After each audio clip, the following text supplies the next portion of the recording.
মহামান্য মন্ত্রী মহারাজ সেনাপতি গম্ভীর আসলে কুপলে সংগতি বলে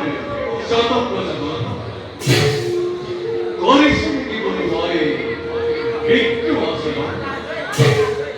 হইছে নাকি কিব